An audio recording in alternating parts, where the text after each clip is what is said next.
Hey everyone, and welcome! Today we're going to tackle one of the biggest and most important ideas in all of finance, the time value of money. Now, I know it sounds a bit complicated, but I promise it's a really simple idea that affects basically every single financial decision you will ever make. So let's dive right in. All right, let me ask you something. Imagine you have a choice. You can get 75,000 rupees right now, cash in your hand, or you can wait 5 years and get a full 100,000 rupees. Which one would you choose? Seems simple, right? But what the best answer is, well, that's where things get really interesting. And believe it or not, how you answer that question, your gut reaction, your calculation, it all comes down to this one, single, powerful idea we're talking about today. It's kind of like the secret key to unlocking smarter financial thinking. Okay, so let's get right to the heart of it.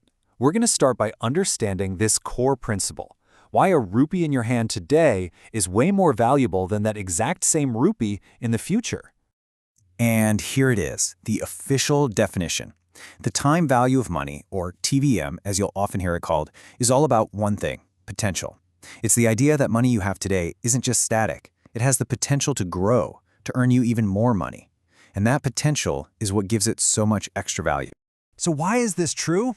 Well, it really boils down to 3 key things. First, there's certainty. I mean, a bird in the hand, right? Money you have right now is a sure thing. The future is always a little fuzzy. Second, there's opportunity. You can take that money today and invest it, putting it to work to earn a return. And third, and this is a big one, there's inflation. We all know prices tend to go up over time. So a rupee in 5 years just won't buy you as much stuff as a rupee does today. Okay, so to really put this idea to work, we've got these 2 key tools that help us measure money's value across time, and they're called future value and present value. And this is a really cool way to think about it. There are basically 2 different ways of looking at time. Future value, or FV, well, that's all about looking forward. It answers the question, if I invest this money today, what will it grow into? That process is called compounding. Present value, on the other hand, looks backward. It asks, that pile of cash I'm promised in the future, what's it actually worth in today's terms? And we figure that out using a process called discounting. I love this quote. It just sums it up perfectly, right? They really are 2 sides of the same coin. One projects your money into the future, the other brings it back to the present. If you get one, you're already halfway to understanding the other. Okay, enough theory. Let's see how this actually plays out with some real numbers. We're going to start with future value and really dig into the incredible power of what we call compounding. So let's just imagine we take 1,000 rupees, we invest it for 5 years, and we get a nice 10% interest rate on it every single year. Pretty standard stuff. Let's see what happens. Now, if we're just using simple interest, the math is super easy. You earn 10% on that original 1,000 rupees each year. That's 100 rupees a year times 5 years, and boom, you end up with 1,500 rupees. Simple enough. But watch what happens when that interest is compounded. Suddenly, that same investment, same interest rate, same time period, it turns into over 1,610 rupees. Now, that's a pretty big jump for doing absolutely nothing different. So, what's the magic here? And here it is. This is the secret sauce. Compounding means you earn interest on your interest. With simple interest, you only ever earn on that first 1,000 rupees. But with compounding, after year 1, you start earning interest on your original 1,000 plus the 100 rupees in interest you've already made. It's like your money starts having babies, and then those babies start having babies. It's an incredible snowball effect. Okay, you think that's cool? Let's kick it up a notch, because it turns out it's not just that your interest compounds, but how often it compounds.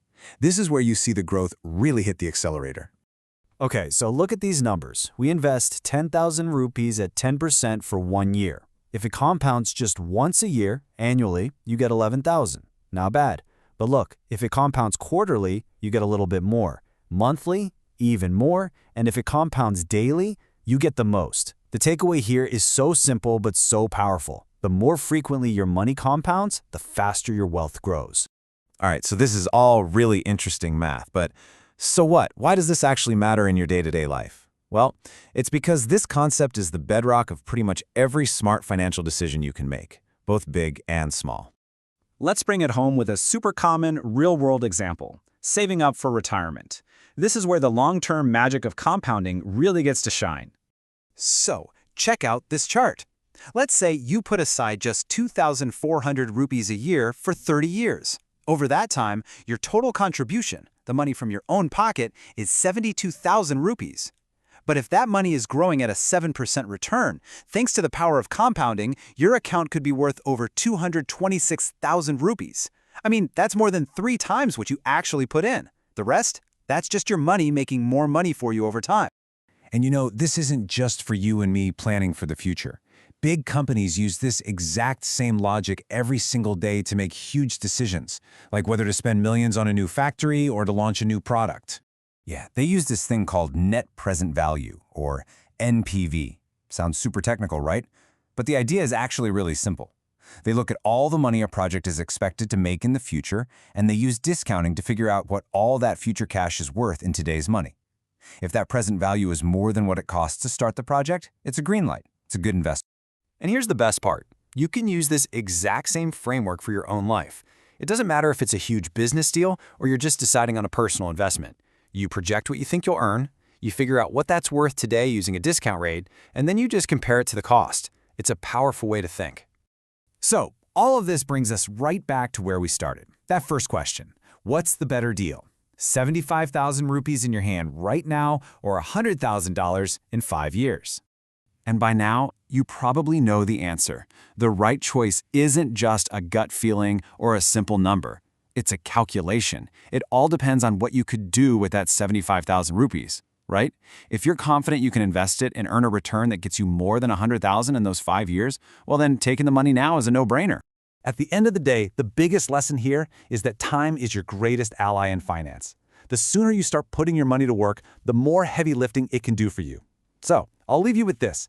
After everything we've talked about, what's one financial decision in your life that you're going to look at just a little bit differently now?